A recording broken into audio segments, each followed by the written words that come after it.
Good morning and welcome to Unfiltered Vision News.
Well, good morning and welcome to Unfiltered Vision News, bringing you the news unfiltered Monday through Friday at 7 a.m. Thank you guys so much for joining me and good morning, sincere for real. For real. Thank you for joining us. And let's get into honoring God with our bodies. So, God, please guard our mind and our thoughts. God, help me to fix my thoughts on what is true and honorable and right and pure and lovely and admirable. So I will think about things that are excellent and worthy of praise. God, please protect our ears and help us listen to your voice. God, help me to be quick to listen, slow to speak, and slow to become angry. God, please protect my eyes from sin's damage. God, I make a covenant with my eyes not to look lustfully. God, please speak life over my mouth. God, set a guard over my mouth. Lord, keep watch over the doors of my lips. God, please help my hands to serve generously. God, help me to do good to everyone, and especially to those who belong to our family in the faith. And God, please protect our reproductive organs.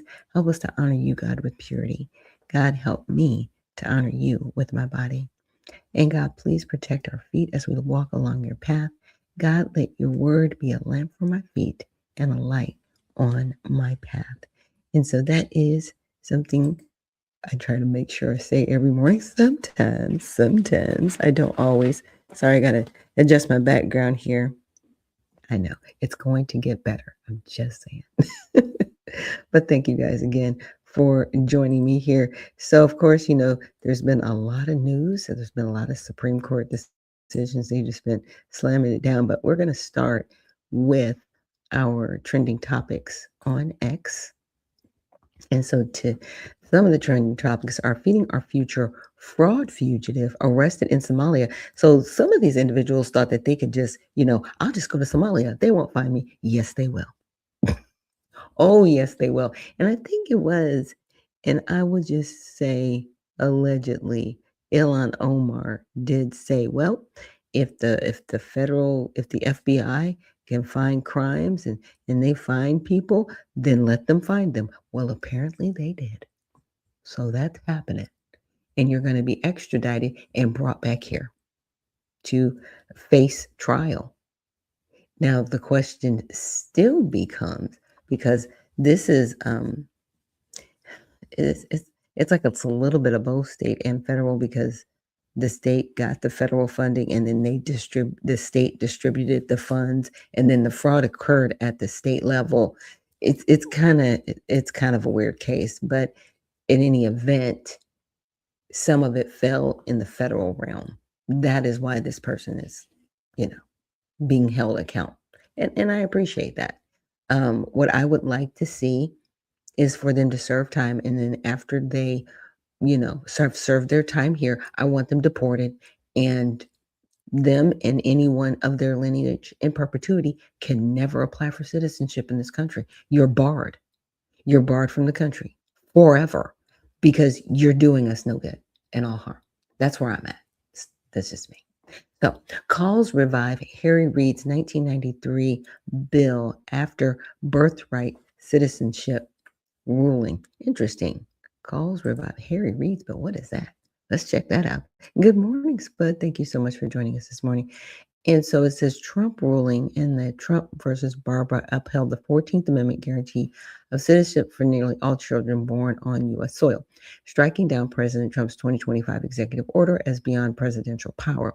Online discussions resurfaced Reid's Immigration Stabilization Act of 1993, which sought to deny birthright citizenship to children of non-citizens or non-permanent residents. What? Cut legal immigration and bolster broader security. But it died in committee under then Senate Chair Joe Biden. Conservatives like Senator Bernie Moreno and Mike Lee now push to reintroduce it, highlighting Reid's later regrets and Democrats' past support amid today's immigration debates. Very interesting. And so this is Nick Sortor.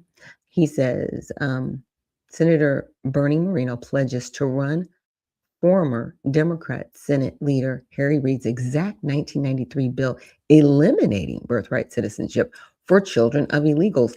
And guess what? Congress actually can do that. Congress can do that. And a lot of people, well, they just, no. You cannot break the law and then benefit. And I think that's what people really need to get there. So Harry Reid nailed it.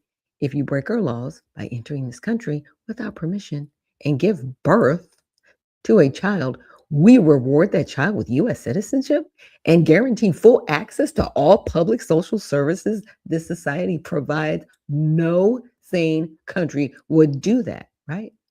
Guess again. Is it any wonder that 2/3 of the babies born at taxpayer expense at county-run hospitals in Los Angeles, this is just specific to Los Angeles, are born to illegal alien mothers? So, let's give this a little bit of a listen. Styling back. And we wonder, in this country, why we have an illegal immigration problem. If making it easy to be an illegal alien isn't enough, how about offering a reward for being an illegal immigrant? No sane country would do that, right? Guess again. If you break our laws by entering this country without permission and give birth to a child, we reward that child with U.S. citizenship and guarantee of full access to all public and social services this society provides. And that's a lot of services.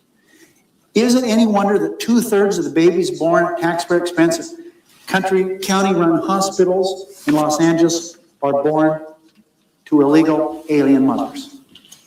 Just when the American people think nothing can be more absurd than the way we deal, or rather don't deal, with illegal immigration, they discover that we have a political asylum system that would qualify us for Senator Proxmire's Golden Fleece Award 1,000 times over. I don't know why he didn't make this award. He should have. Last year, more than 100,000 people showed up in this country, landing at our airports, washing up on our shores in leaky boats, crossing our borders illegally, overstaying their visas, saying two magic words, political asylum, and virtually assured themselves of being allowed to remain in the United States forever.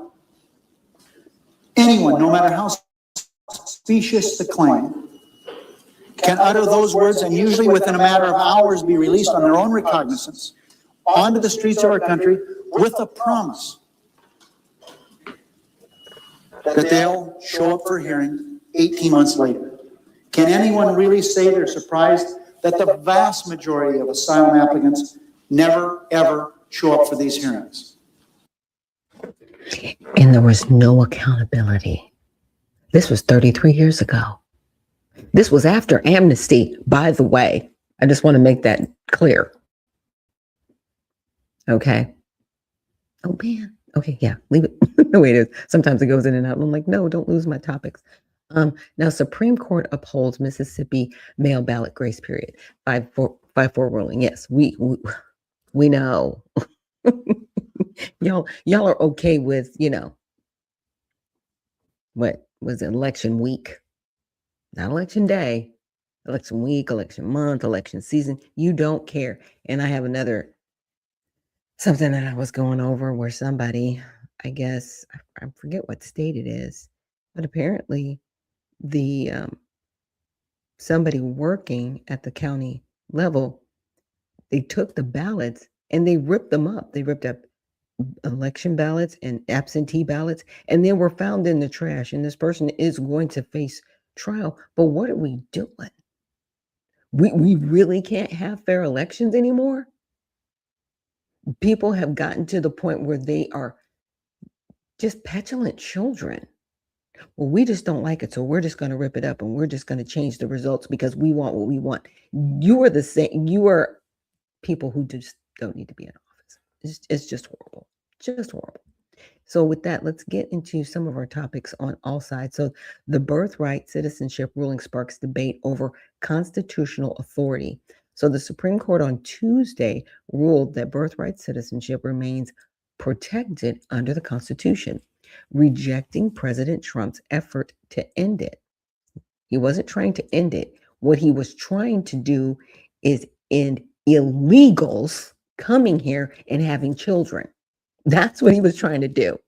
He was trying to end people basically having an allegiance to another country and coming here and saying, because it's just soil, I can have a child here, and now you have to give me all the benefits because that child's a U.S. citizen.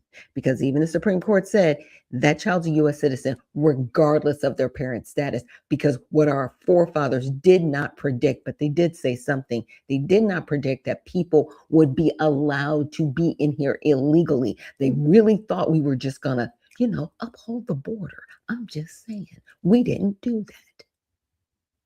We didn't. And we were allowed to become overrun. And they did cite invasion. What if this could be used to invade our country? I feel a little invaded. I'm just saying. Because we have over 300 legal ports of entry. You cannot tell me you cannot find a legal port of entry. You know why it's so difficult to become a U.S. citizen? Because of the fraud, because you have to be vetted, because you have to actually do the work. It's a privilege to be a U.S. citizen. It is not a right. And that's the difference. And if there is anybody who has a right to it, whose, lineage it was written for, is me. Because see, my great-great-great-grandmother has freedmen on her marriage certificate, which lets me know that she was an emancipated slave. That is who the 14th Amendment was written for. It wasn't written for anybody to be just soil, because it didn't say that. And people have politically just abused the 14th Amendment. And in proxy, abused the American people. You cannot come here breaking the law and then expect to be rewarded by it. But that is the system that has been created, and it's going to stop. It will. Now, defendants in a Texas ICE facility incident case sentenced up to 100 years in prison. Good. What is wrong with you? You weren't protesting. You were out there doing all kinds of nonsense. And I kept saying, I was like, these people are going to go to jail. They're going to go to jail. They're going to go to jail, jail, jail. And now you're in jail. Well, actually, prison. Because these are federal crimes. Oh, yeah, it's happening. Again, SCOTUS upholds birthright citizenship, says Trump order unconstitutional. Oh, y'all are just smiling and just gleeful. It doesn't change the fact that you are okay with illegal activity. We're going to get to that. CPJ to review journalists killed in Gaza. List after Hamas releases militant obituaries. So sad. So sad. These gentlemen were just covering the news and they lost their lives. So definitely be praying for their families. Keep their families in your prayers.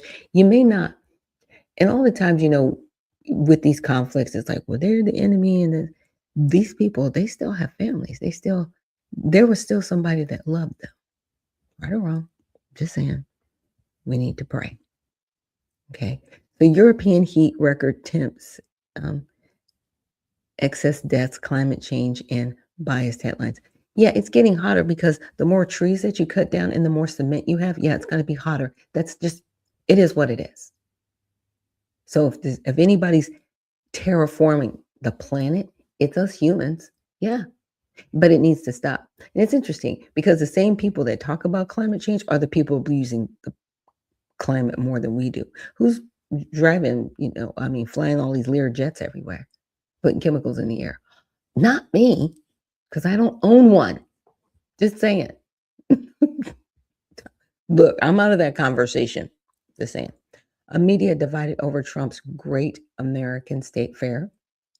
And then SCOTUS allows mail-in ballots to be counted after Election Day. So we've got our topics done so far. Now, what I wanted to do is I wanted to actually play a video from America Real Voices. And let me make sure I'm saying that right. Sorry, y'all. Getting to my notes. Yes, Real America's Voice. Sorry about that. Real America's Voice. And they just had a little bit to say about the SCOTUS decision. Show with a major decision out of the United States Supreme Court. They ruled that birthright citizenship is legal, that it must continue. Now, that doesn't mean that the Congress doesn't have options. Now, the obvious way would be a constitutional amendment, but there are some things short of that, something that could get through a Senate with just 51 votes, meaning a spending bill. They could outlaw birth tourism centers and say no state will get money if they allow a birthright tourism center in their state. They could also declare that any state that allows a illegal alien can't recognize the child of that illegal alien because they violated the law. That also could be tied to federal funding. There are options for addressing this short of a constitutional amendment, which doesn't seem possible in this divided America. I see a lot of whining and gnashing of teeth, but you know who's not? President Trump. Today he said, we'll get something done in Congress. On that point, I want to turn to one other thing before I turn to our amazing co-host, Amanda Head.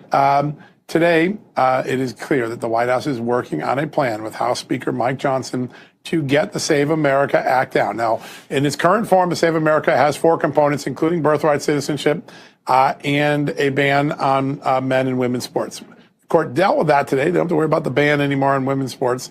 And in the first one, they're going to do birthright citizenship a different way. So in that scenario, it opens the door for the president to slim the bill down to just voter ID and citizenship checks and possibly get it past the Senate parliamentarian, put it in a reconciliation bill to fund the Pentagon, which everybody wants to vote on, and possibly get this done. Keep an eye on that dynamic. I did a lot of reporting on this today.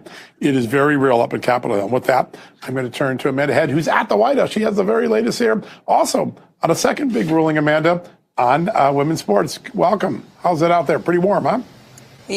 Yes. It's a toasty day here at the White House, but John, it was even hotter when Tom Homan came over and spoke to the media about an hour and a half ago. He was absolutely fired up about the Supreme Court ruling, and the phrase that he used, I believe, was we are going to ramp up enforcement, we're going to prioritize, and we are going to quadruple our efforts when it comes to prioritizing laws that are broken, immigration laws that are already on the books in the process of birth tourism operations. So he was very animated animated in talking about this topic. But yes, as you discussed, the Supreme Court upheld the ban on biological men competing in women's sports. That was in Idaho and West Virginia, that case. Now, that is a win for women, biological women in sports. And the president applauded this. He posted this on Truth Social. Big win. The United States Supreme Court just ruled against men playing in women's sports. Wow, that takes that ridiculous situation off of the table. Now, while the Supreme Court allows the ban of trans athletes in women's sports, it does not require the adoption of that policy. So, John, as you know, in a lot of blue states, most notably like California, they are going to continue moving in their own direction. And then you will have some of the purple and red states, obviously, that are erring on the side of what the Supreme Court decided, which is the side of biology, which is that men biologically, it's just a biological fact that they are superior to women when it comes to not only the amount of muscle mass, but the density of muscle mass, the resistance of muscle mass. So that was a great decision. And a lot of folks who are proponents of women's sports outside of the Supreme Court earlier today who were very much cheering on that decision. So that was a great one. It sure was. And I'm going to put a circle around a couple things that I'm going to be watching in the next Supreme Court decision, which kicks off in October, late September, early October. I think the president's executive order banning men and women's sports across all federally funded school districts gets to the Supreme Court. And so the second half of this ruling, today, a state can impose a ban. Now the question is, can the federal government impose it, and should it be the law of the land? I think that makes it to the docket next year. And then the case that you and I were talking last night with Catherine Hanaway, the Attorney General of Missouri, I think we'll get there next year too. And that is that we shouldn't be counting illegal aliens in the census. That is an important case that I think will be on the docket next year. So big things in the works. And then I would keep an eye on Congress. I think there's a plan to get some 51 votes through, starting with the Save America Act, Amanda. I think it could be big. And Yeah. And see, that's what I'm saying. Everybody's out here keying, like, yeah, we won. Okay. When you're cheering on fraudulent activity that people actually get to benefit from, like, what are you doing? Like, think about it. But what I like is the fact that it's about to be on like hot butter popcorn. Look, Donald Trump is not playing with y'all, because you keep thinking, oh, he's crazy. Oh, this and that. He might be a little much. But there are some instances where there's a glimmer of sanity. Yeah. Okay. So I said, can Congress amend laws that allow those, I'm sorry, I misspelled those, y'all, born on the soil to not receive any federal funding of any kind or any type of monetary funding if their parents are here illegally, or if their parent came to only benefit off of the United States. And it said also, can Congress amend the law to require the parents to take the child with them if they are deported? One out of two ain't bad. So yes, Congress has significant authority over federal funding and benefits, and it can, and it has restricted eligibility in ways that affect mixed status families, meaning the parents are here illegally, but the child is a U.S. citizen because apparently, Supreme Court's like, just soil, great. That's where we're at. Even though that's not why it was written. It wasn't. Let me get off that box. Okay, so including U.S. citizen children of undocumented parents, people here illegally. However, it cannot directly strip constitutional citizenship or fully override core protections without a constitutional amendment, right? So the second part, requiring parents to take citizen children upon deportation, raises serious constitutional and practical issues. So federal funding benefits to undocumented parents. And it actually brought it up. It said anchor babies or birther tourism. I didn't tell it to do that. It did that because those are the two main areas here.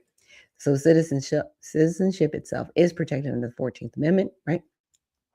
Because here they go, all persons born or naturalized in the United States and subject to the jurisdiction thereof are citizens. So this all persons born actually was for emancipated slaves and their descendants. Because, see, without that little phrasing right there, I'm not a citizen. It was written to be perpetual for people that were descendant from here. It was not to say just soil, because if that was what it was meant for, it would have said that. And it didn't. And that's never been argued. And they always want to just go to and assume it was just soil because that's their interpretation. And it's wrong. And you are defiled. You just, okay, let me again. Okay. So Congress controls federal spending and can oppose conditions, right? So under its spending power, in Section 5 of the 14th Amendment, or for enforcement, Congress can restrict who qualifies for most federal public benefits. Undocumented immigrants are already largely barred from most federal means tested benefits, right? The 1996 PRWORA, and it was like the Workforce Act and Welfare Reform, right? So if you came over here from another country, even if you were legally here, you could not apply for any benefits. I think you had to be here like 5-10 years or something like that before you could apply for like Medicaid, Medicare, what is it, SNAP benefits, any of that. You couldn't just come over here and get those benefits up until a few years ago, right? So U.S. citizen children generally remain eligible individually, what Medicaid, CHIP, SNAP, on a prorated household basis, but Congress can tighten the rules. What they can do is require stricter verification, limit or condition federal funding to state programs serving mixed family status, target birth tourism via funding cuts to states or facilities facilitating it, what they were talking about in that video, or reconciliation bills, okay, which is something else they were talking about doing. So proposals like using budget reconciliation for the Save America Act or similar have been discussed to indirectly address this without a full amendment. I love it. Let's go. Because you have a simple majority. If y'all don't get this stuff through, then you don't care. That's where I'm at. You don't care. Now, practical limits and precedents. Bills have targeted benefits for non-citizens and indirectly affected citizen kids, right? So states administer many programs with federal matching funds so conditions can bite. However, outright denial of all aid to citizens' children could face equal protection challenges, okay? But what we need to do is de-incentivize people coming here because they're like, oh yeah, my kid's a citizen, they get housing, no. And that's where we have to say no. And the other thing that needs to happen, all of these grants for immigrants, anything attached to immigration and grants needs to be banned from this country outright. No more. I don't care. No immigration grants anymore. No immigration federal contracts. Anything dealing with immigration needs to come through Congress. We need to stop funding our own demise. Just do a simple Google search and just see how many grants come up for immigration. How do you think people have been able to stay here as long as they have and get protection from immigration lawyers? No, they want those immigration lawyers, pay for them out your own pocket. Stop having the taxpayers pay immigration lawyers for our own demise. This is an invasion. I don't care what you say. Requiring deported parents to take U.S. citizen children. That's not going to happen, apparently.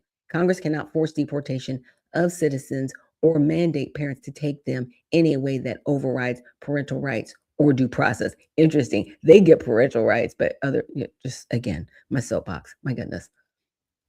Amendments could tighten procedures, right? Congress could pass laws clarifying options, incentivizing family unity. They could do that.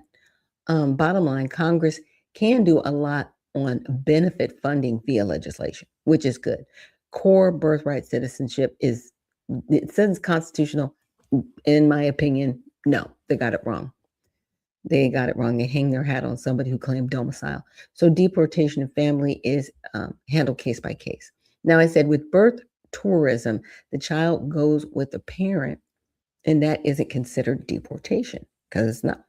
So, why, if Congress mandated families cannot be separated and that the child can return when they are of age as a citizen, but the family has to leave if the parents are not citizens? So, Congress could pass laws structuring deportation proceedings this way for certain cases, but it will face significant legal, practical, and constitutional hurdles. It wouldn't be as straightforward as it sounds. But that's what they said. This is what they could do. They could regulate immigration enforcement and family unity policies, incentivize or condition outcomes, major obstacles and limits, parental rights, and due process. Okay. So there's that.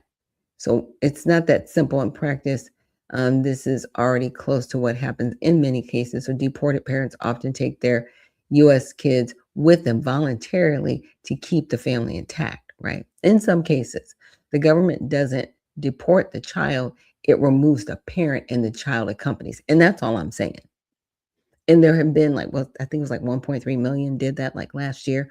And those individuals are actually working on getting their citizenship to come back the right way. And that's what we want. I want people here the right way. I don't want people here illegally because it causes harm. You know, those are the people that end up in sex trafficking and slavery, you know, all kinds of weird things going on. We don't want that. We want people here legally, not illegally. And people really need to understand that and wrap their heads around it and not coming here legally like, okay, now just give me all the welfare. Oh no, parents coming back with children that are, you know, US citizens, you better plan on working a job because you're not going to be getting welfare. Understand that. Oh yeah, you're not getting housing, you're not getting any of that stuff. Oh, the hammer's coming down. I'm just saying. So individuals that are pregnant traveling to the United States could be banned. Yes, Congress has broad authority to restrict or ban entry for pregnant individuals, particularly to target birth tourism. This is one of the more feasible policy tools short of changing the 14th Amendment. So that's what they could do. Immigration control is a core federal power. Yes, Congress can set virtually any entry criteria. Any entry criteria. Let me say that again. Any entry criteria. So all you little immigration lawyer out there going, they can't. Yes, they can. Because it falls in their jurisdiction to do it. I'm just saying, falls on their lap. Visa requirements or inadmissibility grounds under the Immigration Nationality Act. See, what I would like for them to do is say, okay, not only do you have to send us a full medical report, right, that you just got, I would say in 2 weeks, 14 days, full medical report, 14 days. You also have to submit a urine sample, right? Oh, and if everyone's like, well, did they have to send it in? No, they have to actually go to a lab and submit it. And if it's found to be fraudulent, banned from the country. You don't ever get to come back here again. You just banned. Like, we're not playing this game with you anymore. I don't even know how they get here. It's like you go through an x-ray machine. How are pregnant people coming through an x-ray machine? Or are they just being ushered in? Right? It's that part. Executive action. So the President, Department of State, and DHS have discretion to tighten visa issuance. So they can already tighten this. Like I said, they could ban certain countries. They could be like, okay, females from China can't come here. People from China can't come here. You're one of the major countries. We can ban, like, you act like you just can just come here to, no, you can't. You have to get a visa. And we can say, you know what, you're on the ban list. You're on the ban list too. Yep, until we get all of this figured out, that would be me. Everybody's banned. We're not issuing any visas for anything, for any reason. We're shutting it down. We're closed right now. That's where I would be. That's just me. limited challenges cannot be absolute or discriminatory in any way that violates equal protection. Like a blanket ban on all pregnant women would likely face lawsuits, which is crazy because you cannot demand a visa from this country. I don't care. And what I'm saying is just ban the country. Just ban them. They can't come. It would need to be narrowly tailored, focused in short-term tourist visas, right? Or certain countries plus evidence of intent. Yeah. And that would be like, okay, since China, we already know y'all do birth or tourism, you got websites stating that you're banned. You're banned. And I would just do it for the next 18 months. Like, yeah, for the next year and a half, you're banned. You can't come here. You can't do any type of tourist visas, period. Bye. I'm just saying. Yeah. Practical issues. Bottom line, yes, this is a viable and actively discussed approach. Okay, so tighter border security, eliminate financial incentives, ban pregnancy travel, and ban chain migration. Yes, Congress has authority to pursue all 4 of those policies. So they can do that. That doesn't take a convention of states. It doesn't take all, they can do that. Now, these are standard tools within immigration law that lawmakers have debated, proposed, and partially implemented over time.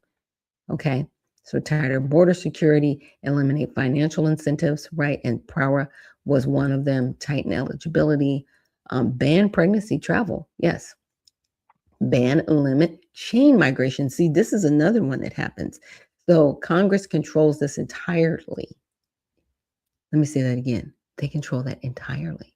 So chain migration refers to family-sponsored visas, siblings, adult children, parents of citizen, LPRs, right? So Congress can eliminate or cap certain preference categories. Do you see this word right here? Eliminate it. Period. That's what needs to happen. Raise income sponsorship requirements, shift towards merit skills based, limit derivatives. No, just eliminate it all outright. Just be done. Be done. Period.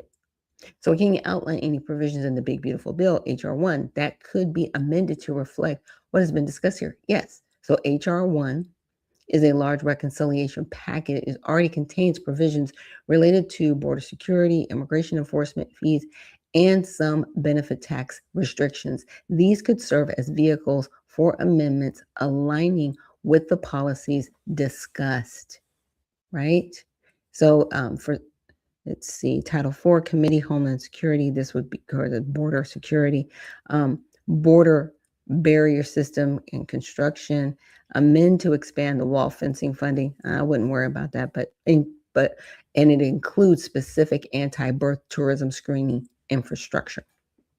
That's what they're talking about. This is how you amend this to get around birth or tourism, right? And then U.S. border protection personnel and fleet vehicles, amend to increase staffing, add pregnancy visa intent screening requirements at ports of entry. So yes, you do need to have screening. Like I said, they already have the machines that can basically see through your body. So they can see if you're pregnant or not. I'm just saying, and be like, no, you can't come here. Go away. Go away. You cannot come here. CBP technology, vetting activities, National Vetting Center, and other border security efforts. Let's see, prime spot for amendments, adding advanced screening for birth tourism, right? Additional sections of it could add conditions tying funds to state cooperation on birth tourism, right? Like they were saying before, you just strip their funding.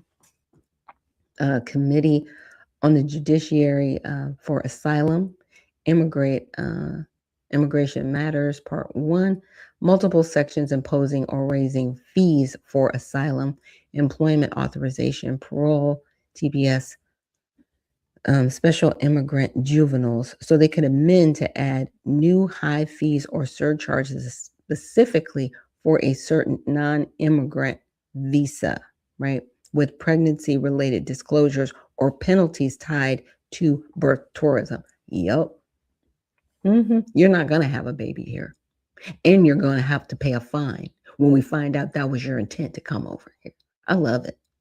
Other immigration enforcement funding and applicability of laws, tax benefits, change the premium tax credits, Medicare eligibility restriction for certain non-citizen child tax credit, education credit, SSN requirements, and other adjustments that limit access for non-citizens or mixed households. So amend to further tighten eligibility for citizen children in households with undocumented parents, expand the Social Security work authorization requirements, and add new restrictions on federal benefits funding to states.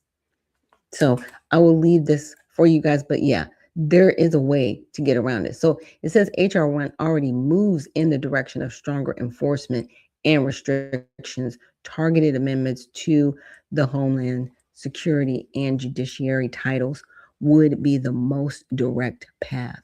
Okay. So, and I'm so sorry. I thought I had this up. I was just reading and y'all was just looking at me. So I'm sorry. I was into it. But anyways, but yes. So I will definitely make sure that this is linked so you guys can check it out and send it to your congressmen and your senators and say, this is what we want. We do not want to be a nation that says we have laws but don't follow the laws. We'll fall apart as a country. We can't have it. You have to follow the laws.